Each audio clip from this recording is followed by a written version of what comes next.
The last question. The last question was asked for the first time, half in jest, on May 21st, 2061, at a time when humanity first stepped into the light. The question came about as a result of a $5 bet over whiskey, and it happened this way. Alexander Adel and Bertram Lupov were two of the faithful attendants of Multivac. As well as any human beings could, they knew what lay behind the cold, clicking, flashing face, miles and miles of face, of that giant computer. They had at least a vague notion of the general plan of relays and circuits that had long since grown past the point where any single human could possibly have a firm grasp of the whole. Multivac was self-adjusting and self-correcting. It had to be, for nothing human could adjust and correct it quickly enough or even adequately enough. So Adele and Lupov attended the monstrous giant only lightly and superficially, yet as well as any men could. They fed it data, adjusted questions to its needs, and translated the answers that were issued. Certainly they, and all others like them, were fully entitled to share in the glory that was Multivac. For decades, Multivac had helped design the ships and plot the trajectories that enabled man to reach the Moon, Mars, and Venus, but past that, Earth's poor resources could not support the ships. Too much energy was needed for the long trips. Earth exploited its coal and uranium with increasing efficiency, but there was only so much of both. But slowly Multivac learned enough to answer deeper questions more fundamentally, and on May 14th, 2061, what had been theory became fact. The energy of the sun was stored, converted, and utilized directly on a planet-wide scale. All Earth turned off its burning coal, its fissioning uranium, and flipped the switch that connected all of it to a small station, 1 mile in diameter, circling the Earth at half the distance of the Moon. All Earth ran by invisible beams of sun power. 7 days had not sufficed to dim the glory of it, and Adele and Lupov finally managed to escape from the public functions and to meet in quiet where no one would think of looking for them, in the deserted underground chambers where portions of the mighty buried body of Multivac showed. Unattended, idling, sorting data with contented, lazy clickings. Multivac, too, had earned its vacation, and the boys appreciated that. They had no intention, originally, of disturbing it. They had brought some whiskey with them, and their only concern at the moment was to relax in the company of each other and the bottle. "It's amazing when you think of it," said Adele. His broad face had lines of weariness in it, and he stirred his drink slowly with a glass rod, watching the cubes of ice stir clumsily about. "All the energy we can possibly ever use for free. Enough energy, if we wanted to draw on it, to melt all Earth into one big drop of impure liquid iron, and still never miss the energy so used. All the energy we could ever use, forever and forever and forever." Lupov cocked his head sideways. He had a trick of doing that when he wanted to be contrary, and he wanted to be contrary now, partly because he had to carry the ice and the glassware. "Not forever," he said. "Oh, hell, just about forever, till the sun runs down, Bert." "Well, that's not forever." "All right, then. Billions and billions of years. 10 billion, maybe? Are you satisfied?" Lupov put his fingers through his thinning hair, as though to reassure himself that some was still left, and sipped gently at his own drink. 10 billion years isn't forever." "Well, it will last our time, won't it? So would the coal and uranium."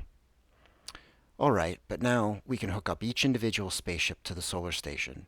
I could go to Pluto and back 1 million times without ever having to worry about fuel. You can't do that on coal and uranium. Ask Multivac if you don't believe me." "Well, I don't have to ask Multivac. I know that." "And stop running down what Multivac's done for us," said Adele, blazing up. "It did all right." "Well, who said it didn't? What I say is that sun won't last forever. That's all I'm saying. We're safe for 10 billion years, but then what?" Lupov pointed a slightly shaky finger at the other. "And don't say we'll switch to another sun." There was silence for a while. Adele put his glass to his lips only occasionally, and Lupov's eyes slowly closed. They rested. Then Lupov's eyes snapped open. "You're thinking we're going to switch to another sun when ours is done, aren't you?" "I'm not thinking." "Sure you are. You're weak on logic. That's the trouble with you. You're like the guy in the story who was caught in a sudden shower and who ran to a grove of trees and got under one. He wasn't worried, you see, because he figured when one tree got wet through, he would just get under another one." "I get it," said Adele. "Don't shout. When the sun is done, the other stars will be gone too." Darn right they will, muttered Lupov. It had all had a beginning in the original cosmic explosion, whenever that was, and it'll all have an end when the stars run down. Some run down faster than others. Hell, the giants will last 100 million years. The sun will last 10 billion years, and maybe the dwarfs will last 200 billion years for all the good they are. But just give us a trillion years and everything will be dark. Entropy has to increase to a maximum. That's all. I know about entropy, said Adele, standing on his dignity. The hell you do. Well, I know as much as you do. Then you know everything's got to run down someday. All right, who says they won't? You did, you poor sap. You said we had all the energy we'd need forever. You said forever. It was Adele's turn to be contrary. Maybe we can build things up again someday, he said. Never. Well, why not someday? Never.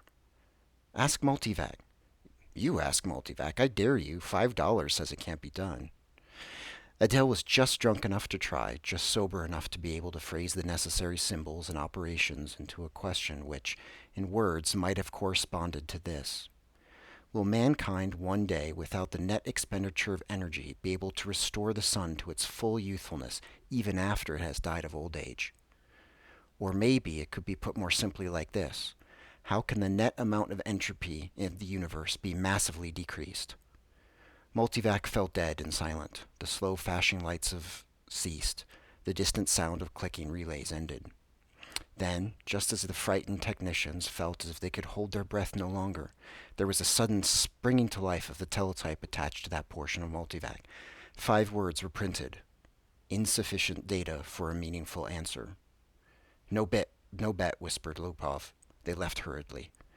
By next morning, the two, plagued with throbbing heads and cottony mouths, had forgotten the incident. Jared, Jaredine, and Jaredette 1 and 2 watched the starry picture in the visiplate change as the passage through hyperspace was completed in its non-time lapse. At once, even the powdering of stars gave way to the predominance of a single bright, shining disk, the size of a marble, centered on the viewing screen. That's X-23, said Jared confidently, his thin hands clamped tightly behind his back as his knuckles whitened.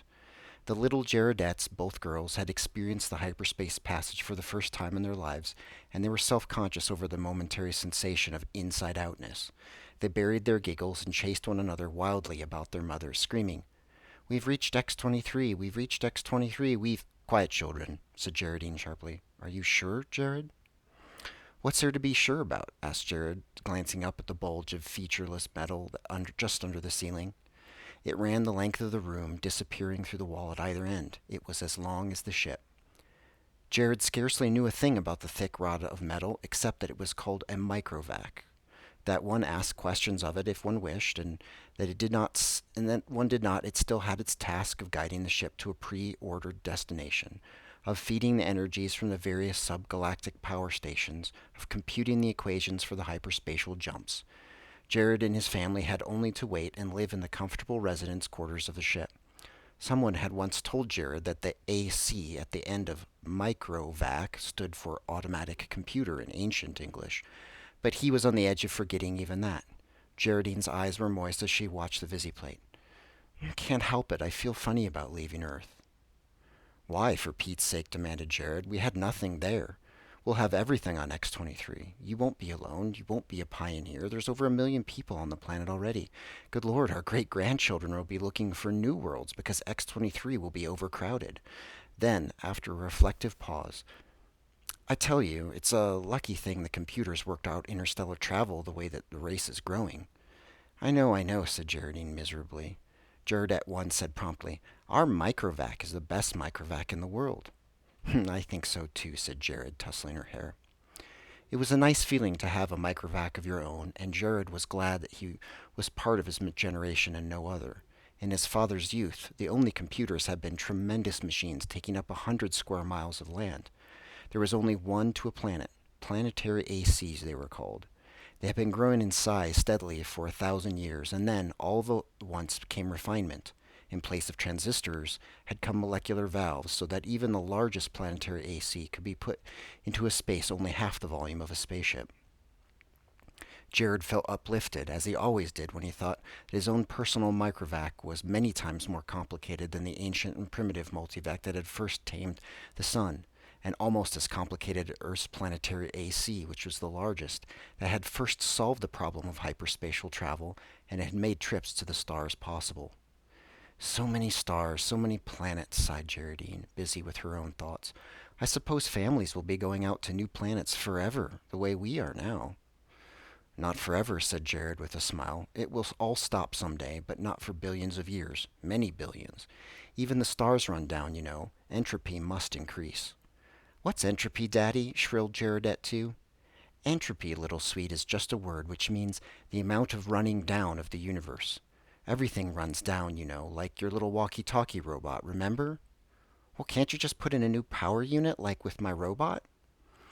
The stars are the power units, dear. Once they're gone, there are no more power units. Jared at once set up a howl. Don't let them, Daddy. Don't let the stars run down. Now look what you've done, whispered Geraldine, exasperated.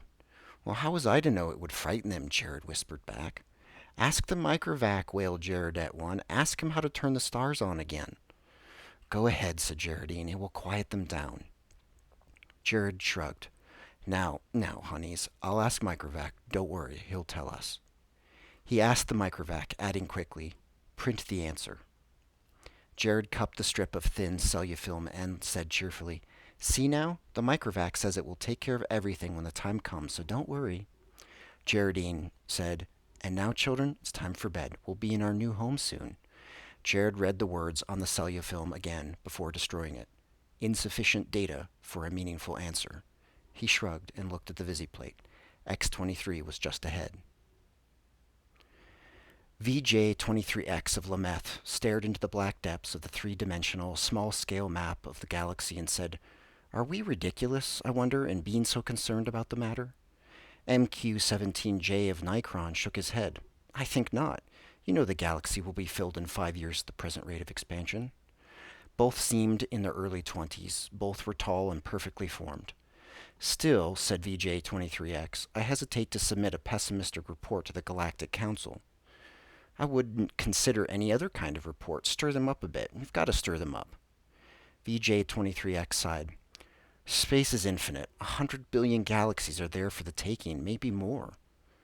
100 billion isn't infinite, and it's getting less infinite all the time. Consider, 20,000 years ago, mankind first solved the problem of utilizing stellar energy, and a few centuries later, interstellar travel became possible. It took mankind 1,000,000 years to fill one small world, and then only 15,000 years to fill the rest of the galaxy.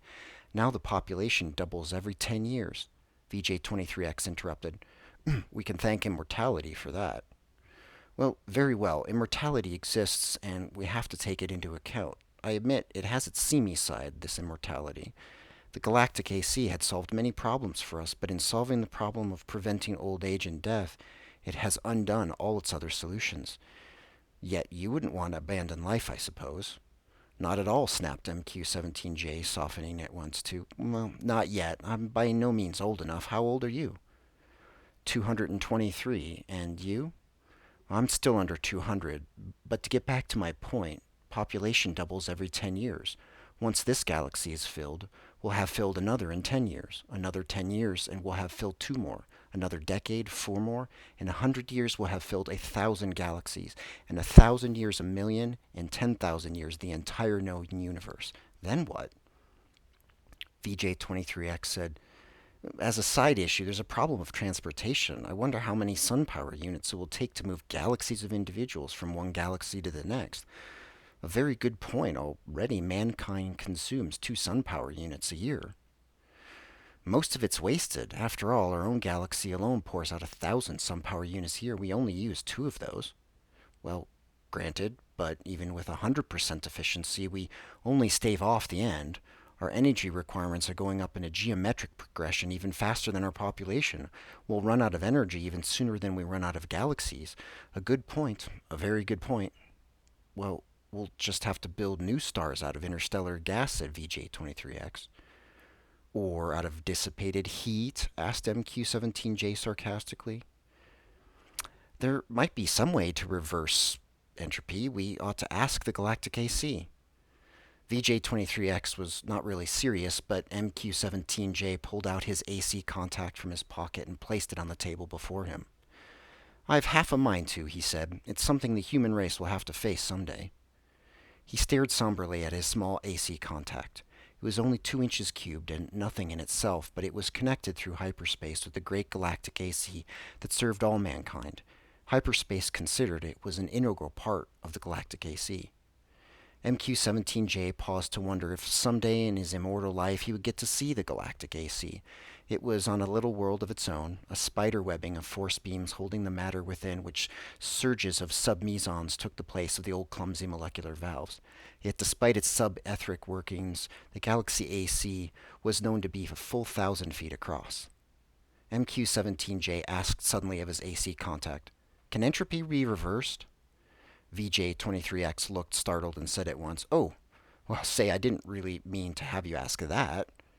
"Why not?" said MQ-17J. "Well, we both know entropy can't be reversed. You can't turn smoke and ash back into a tree. Do you have trees on your world?" asked MQ-17J. The sound of the galactic AC startled them into silence. Its voice came thin and beautiful out of the small AC contact on the desk. It said, "There is insufficient data for a meaningful answer." VJ-23X said, "See?" The two men thereupon returned to the question of the report that they were to make to the Galactic Council. Z Prime's mind spanned the new galaxy with a faint interest in the countless twists of stars that powdered it. He had never seen this one before. Would he ever see them all? So many of them, each with its load of humanity, but a load that was almost dead weight. More and more, the real essence of men was to be found out here in space. Minds, not bodies. The immortal bodies remained back on the planets, in suspension over the eons. Sometimes they roused from material activity, but that was growing rarer. Few new individuals were coming into existence to join the incredibly mighty throng. But what matter? There was little room in the universe for new individuals. Z Prime was roused out of his reverie upon coming across the wispy tendrils of another mind. "I am Z Prime," said Z Prime. "And you?" "I am D Sub 1. Your galaxy?" Z Prime said, "We call it only the galaxy. And you?" D Sub 1 said, "We call ours the same. All men call their galaxy, and nothing more. Why not?" "True, since all galaxies are the same."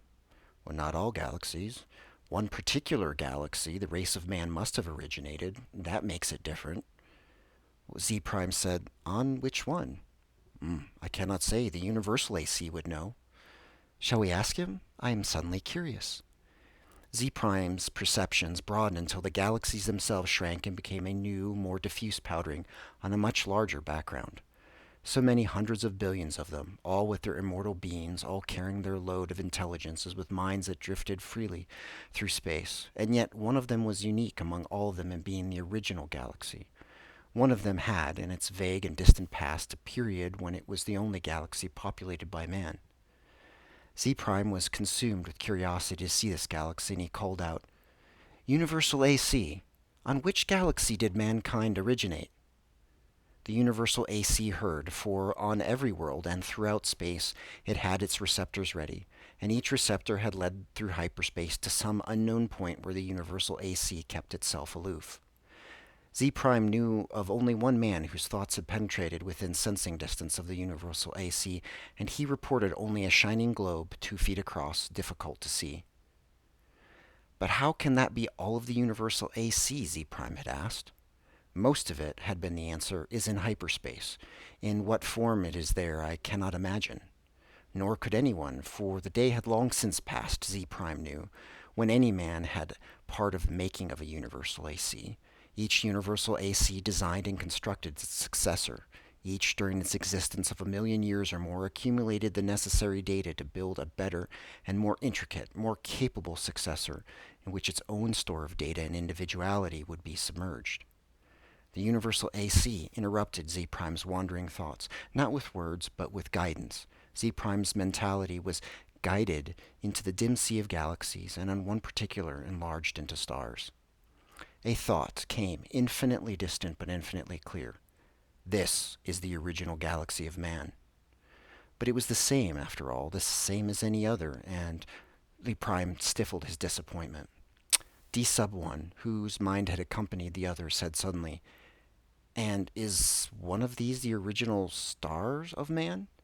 The universal AC said, "Man's original star has gone nova. It is a white dwarf." "Did the man upon it die?" asked D prime, startled and without thinking. The universal AC said, "A new world, as in such cases, was constructed for their physical bodies in time." "Yes, of course," said Z prime, but a sense of loss overwhelmed him even so. His mind released its hold on the original galaxy of men, let it spring back and lose itself amongst the blurred pinpoints. He never wanted to see it again. D sub 1 said, "What is wrong?" "The stars are dying. The original star is dead." D sub 1 said, "They all must die. Why not?" "But when all the energy is gone, our bodies will finally die, and you and I with them." "It will take billions of years." "I do not wish it to happen, even after billions of years. Universal AC, how may stars be kept from dying?" D sub 1 said in amusement, "You're asking how entropy might be reversed in direction?" And the universal AC answered, "There is as yet insufficient data for a meaningful answer."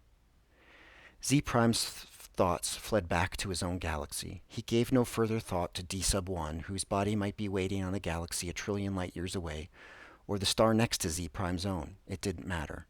Unhappily, Z Prime began collecting interstellar hydrogen out of which to build a small star of his own. If the stars must someday die, at least some could yet be built. Man considered with himself, for in a way, man, mentally, was one. He consisted of a trillion ageless bodies, each in its place, each resting quiet and incorruptible, each cared for by perfect automatons, equally incorruptible, while the minds of all the bodies freely melted, one into the other, indistinguishable. Man said, "The universe is dying." Man looked about the dimming galaxies. The giant stars, spendthrifts, were gone long ago, back in the dimmest of the dim far past. Almost all the stars were white dwarfs, fading to the end.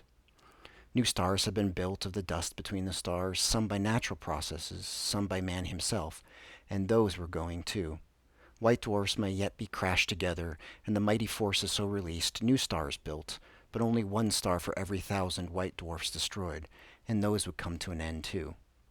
Man said, "Carefully husbanded, as directed by the cosmic AC, the energy that is even yet left in all the universe will last for billions of years."